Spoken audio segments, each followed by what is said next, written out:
Bonjour, bonsoir, dear friends, and welcome to JCB Live with a marvelous and curly, beautiful Sophie Drucker who runs all our vineyards. Thank you, Jean-Charles. So good to be together, Sophie, and today, dear friends, this is April.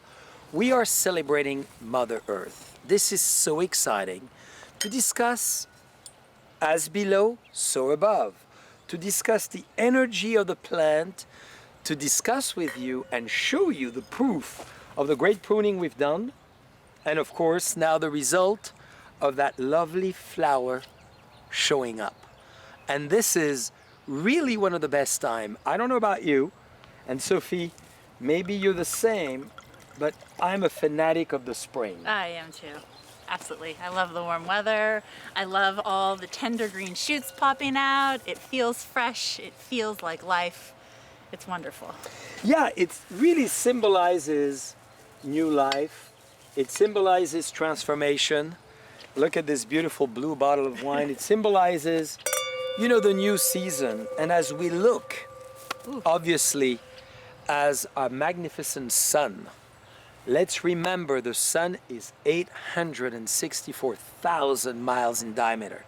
Can you believe it's the guiding force of this cosmic energy? We've never been close to the sun. I heard yesterday, which was a very big cosmic day for me, that it would take 20 years today with the spaceship we have to get close to the sun. 20 years. So this is really this amazing force. As we know, we go around it in 365 days. A quick reminder, the moon goes around the earth and the earth goes around the sun.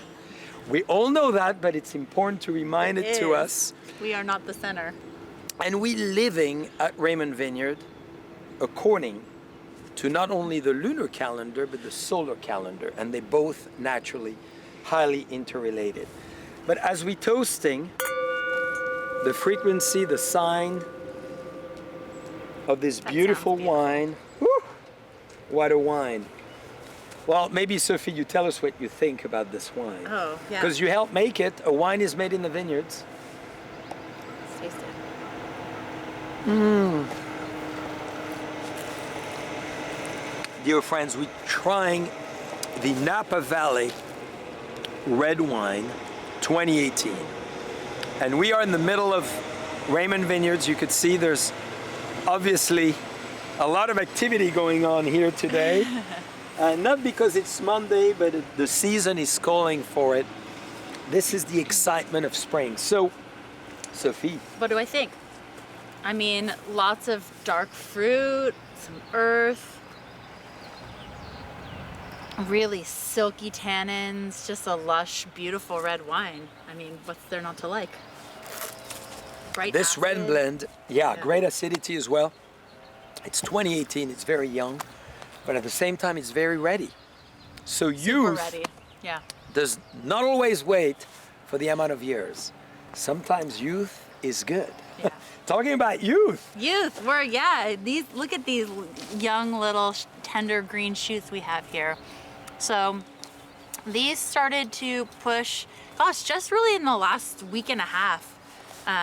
You can see behind me. And explain, Sophie, to our friends, as you use the term pushing. Push, right. What does that mean in nature? So when we pruned, we were really paying attention to these dormant little buds on our lignified wood here. And those buds, when they wake up in the spring, they push out these shoots.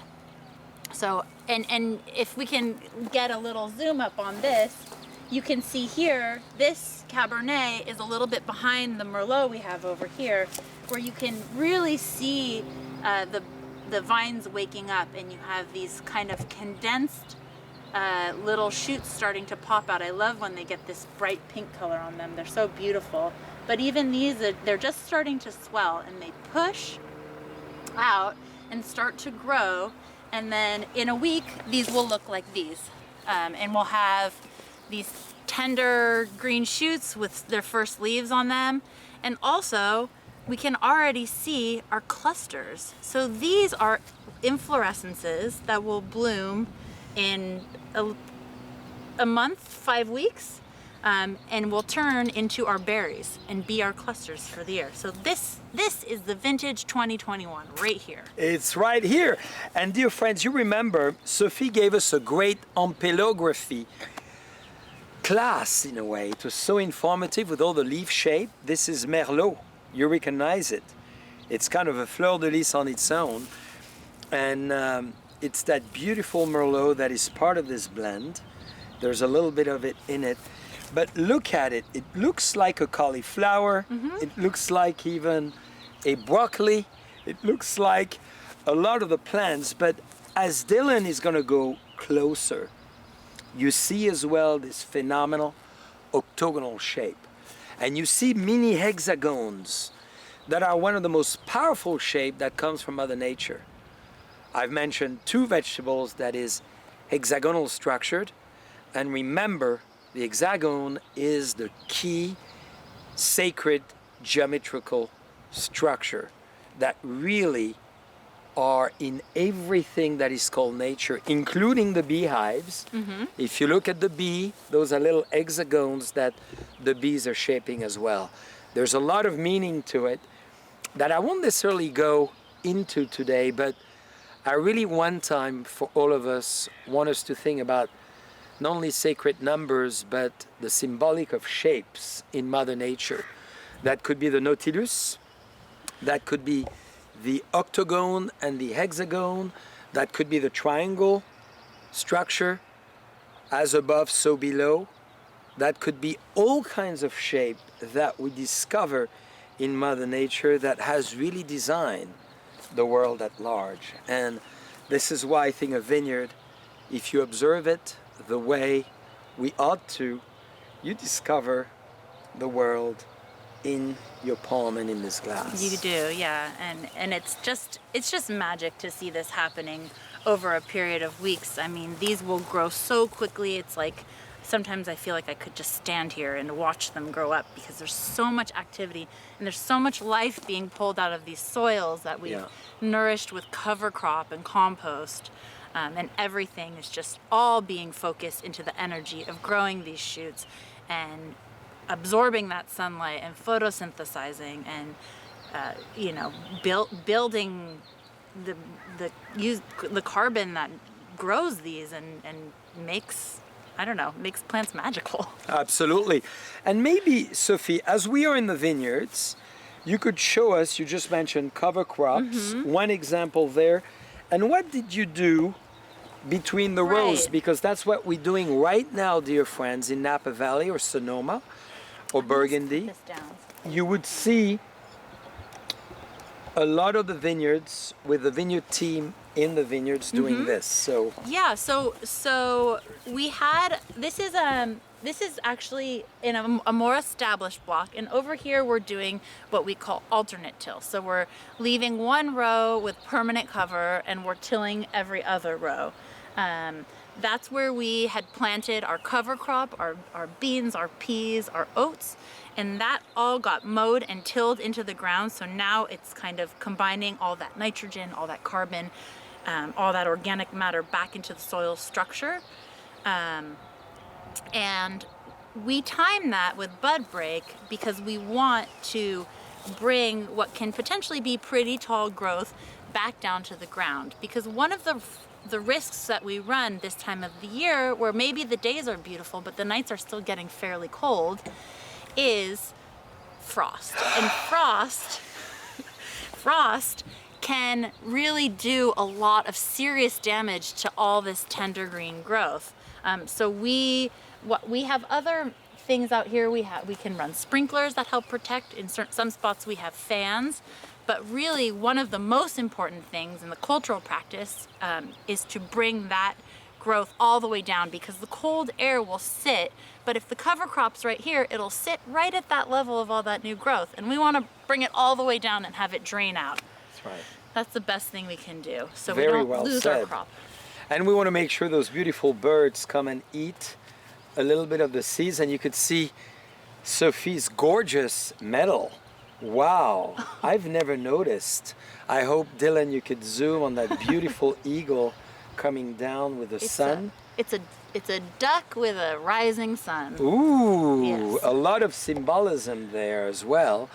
And it's important, you know, the symbiotic relationship that Sophie just mentioned is essential. And unfortunately, some of you may have heard the news, France got hit by major frost. Burgundy, Beaujolais, Rhône, a little bit in Bordeaux.